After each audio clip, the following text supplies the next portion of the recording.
This one is going to be something where I am 100% sure I'm going to split the audience.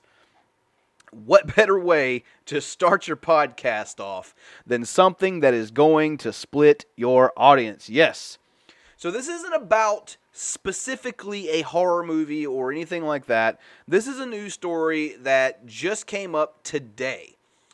So for those of you who don't know, a sequel to Blumhouse's Happy Death Day, entitled Happy Death Day to You, was scheduled to be released on February the 14th, Valentine's Day. Apparently that is going to change, because I have an article here coming to us courtesy of, well, apparently Scorpion wants me to get over here. So, like I said, new to this podcasting thing, I've got a sneaking suspicion maybe I should, I don't know, silence my fucking phone. Yeah, I'm kind of stupid.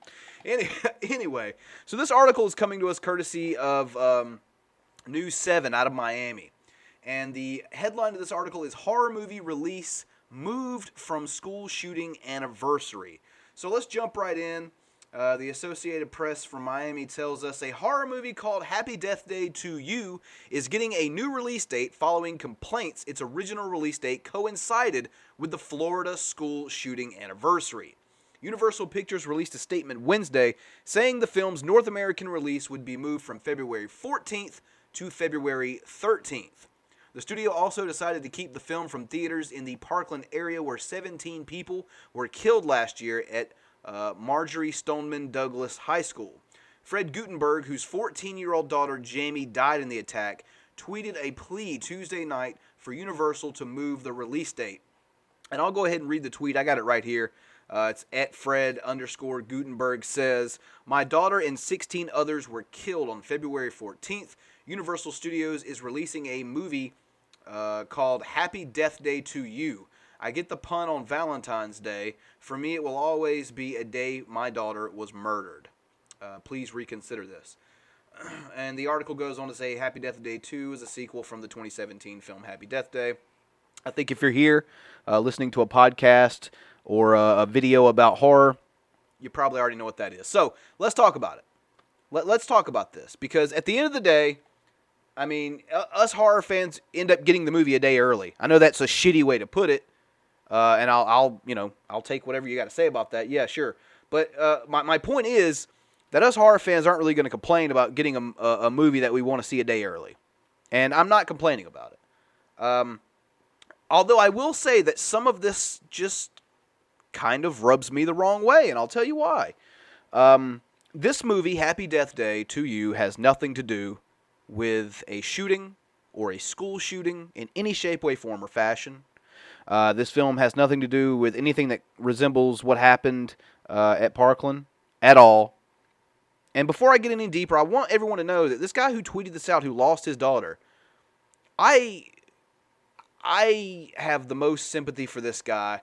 I could not imagine. I have 2 daughters of my own, what he's going through and what he's going to continue to go through, probably for the rest of his life, with these painful memories and not being able to see his daughter grow up and become a woman and, graduate high school and college and get married and, all the big things that come with being a parent.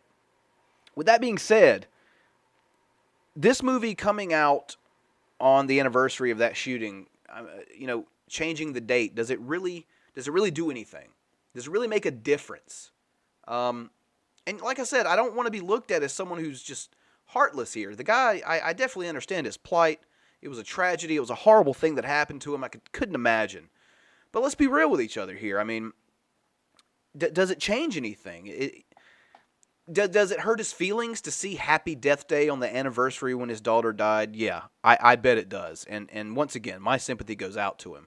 But, there are things that in life, like, hey, I've not led the most happy life. I'm not saying that I've had a horrible life or anything, but I've had bad things happen to me in my life. I've had bad things happen to me, and then I've had things that would, quote-unquote, trigger those memories. And I would have to relive those things, and I would have to cope with them and deal with them all over again. But that is inescapable. These are things that are gonna, happen to him and to everyone who's experienced any kind of tragedy or loss or, heartache. These are things that human beings experience. This is a part of the human experience. And where do you draw the line? Do we try to make the entire world a, sad-free zone? I mean, it just doesn't happen that way, and I don't understand how moving the release date of a film that has nothing to do with the death, albeit very tragic and heartbreaking, of your daughter, moving it a day off, it has nothing to do with anything, and I don't see what this accomplishes, quite frankly. I feel that I should reiterate again, I understand the guy's plight. I have kids. I've experienced loss. I've experienced things in my life that I would see things or hear things, and they would make me go into that horrible place all over again. But that's part of the human experience. Beating these things, being better than the person who came and took your daughter away from you, living for your daughter, not, living in a world where, every little thing is going to make you go back into that dark place. And, it just, maybe it's just me. Maybe it's just me. If you guys are watching on Podbean or YouTube or wherever you're watching, leave me a comment. Let me know what you think about this, because I don't want to be looked at as a guy who is insensitive to this man's plight. I really don't feel like I am. I just feel like it's not going to accomplish anything. And, with that being said, I hope the movie does great, and I hope this guy, he got his wish. The movie has been moved to a day before, so it's going to be coming out on February the 13th now. So I wish him the best. I hope, even though I doubt it, I hope this did something positive for him, and I hope the movie does well as well.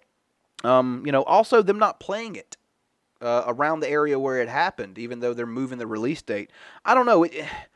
It's like when 9/11 happened, and that song by Drowning Pool was all over the rock stations, Let the Bodies Hit the Floor, and they stopped playing it. They just stopped playing the song.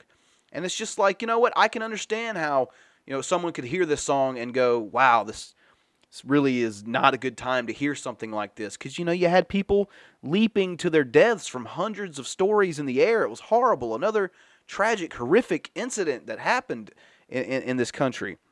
But, that song, playing or not playing on the radio, changes nothing. And you have to be ready. You have to be able. You have to have it within yourself to deal with these emotions when you're reminded of horrible, tragic, horrific things. Because if not, it's almost like you haven't built up an immunity to it, and it takes you over, and it gets the best of you, and it consumes you. And I guess that's my overall point here. But you know what? It is what it is. I'm not upset about it or anything like that. I just think that, hey, maybe there's a different way to approach these things.